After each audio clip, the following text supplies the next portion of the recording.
Hi friends, నా పేరు Venkatesh. Welcome to Roadies channel chill updates 2.0. First video click కొట్టండి, అలాగే ఐ బటన్ ప్రెస్ చేయండి, సబ్స్క్రైబ్ చేయండి. సాటర్డే అప్డేట్స్ ఇంకొన్ని ఉన్నాయి, అవి కూడా చెప్పేస్తాను. ఇప్పుడు వచ్చేసి నిన్న వైల్డ్ కార్డ్స్కి ఒక కిరీటం లాగా పెట్టారు. కిరీటం పెట్టి వీళ్ళు కిరీటం అవసరమా లేదా అని ఆడియన్స్ని అడిగితే వీళ్ళకి అవసరం లేదని వాళ్ళు పోల్లో సమాధానం చెప్పారు, ఎస్ ఆర్ నోలో. ఇప్పుడు వచ్చేసి గౌరవ్కి అయితే పెట్టలేదు, కానీ మిగిలిన 5 మందికి పెట్టారు. మిగిలిన 4 ఆడియన్స్ ఒప్పుకున్నారు, కానీ ఒక్క దివ్యల మాదిరి గారిని మటుకు ఒప్పుకోలేదు. ఈవిడ చాలా రాంగ్ అని ఒప్పుకున్నారు. ఆ తర్వాత వచ్చేసి ఈవిడికి ఇచ్చిన అదే పవర్స్ ఉన్నాయి కదా, వైల్డ్ కార్డ్స్ ఇచ్చిన వీళ్ళకి ఈ పవర్స్ ఉండాలా వద్దా అంటే అందరూ మ్యాక్సిమం మిగతా వాళ్ళకి ఉన్నాయి అని చెప్పారు.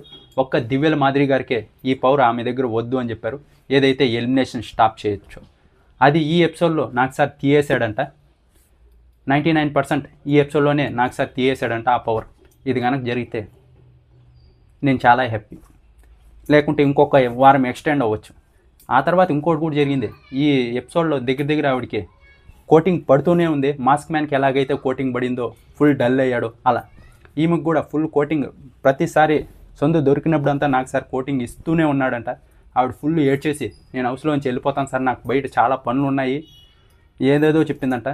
ఆ పనులు ఏమన్నా ఉంటే కావాలంటే నేను బిగ్ బాస్తో మాట్లాడి లోపల ఏదన్నా అరేంజ్ చేపిస్తాను, కానీ నువ్వు బయటికి పోవడానికి కుదరదమ్మా అని చెప్పాడంట నాకు సార్. అయితే ఫుల్ కోటింగ్ ఈరోజు మాధురి గారికి అయితే.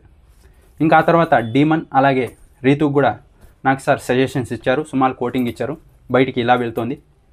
ఇక్కడ వైల్డ్ కార్డ్స్ ఉన్నారు కదా, వీళ్ళు వచ్చేసి వైల్డ్ కార్డ్స్ కాదు, బాన్స్ బ్రేకర్స్. వీళ్ళు గేమ్ ఆడడానికి వెళ్ళలేదు, అక్కడ ఉన్న వాళ్ళందరినీ కిలికి వాళ్ళ బాన్స్ చెడగొట్టి వీళ్ళు పైకి రావాలని చూస్తున్నారు. ఈ వారం అయితే ఈ సాటర్డే రోజు నాకు సార్ ఫుల్ అందరికీ క్లారిటీ ఇచ్చేశాడు, ఇలా ఉంది ఇలా ఆడండి అని. ఇంకా నుంచి సోమవారం నుంచి వీళ్ళ గేమ్ వీళ్ళు ఆడుకుంటారు. రీతుకి డీమన్ కూడా సజెషన్స్ ఇచ్చారు. ఇంకొచ్చేసి నాకు సార్ కళ్యాణ్ కూడా చెప్పాడంట, రాము నువ్వు ట్రోల్ అయిపోతావని చెప్పావు కదా, నువ్వు ఇప్పుడు ట్రోల్ అయిపోయేలాగున్నావు చూసుకున్నాడు అని కళ్యాణ్ కూడా సజెషన్స్ ఇచ్చాడు.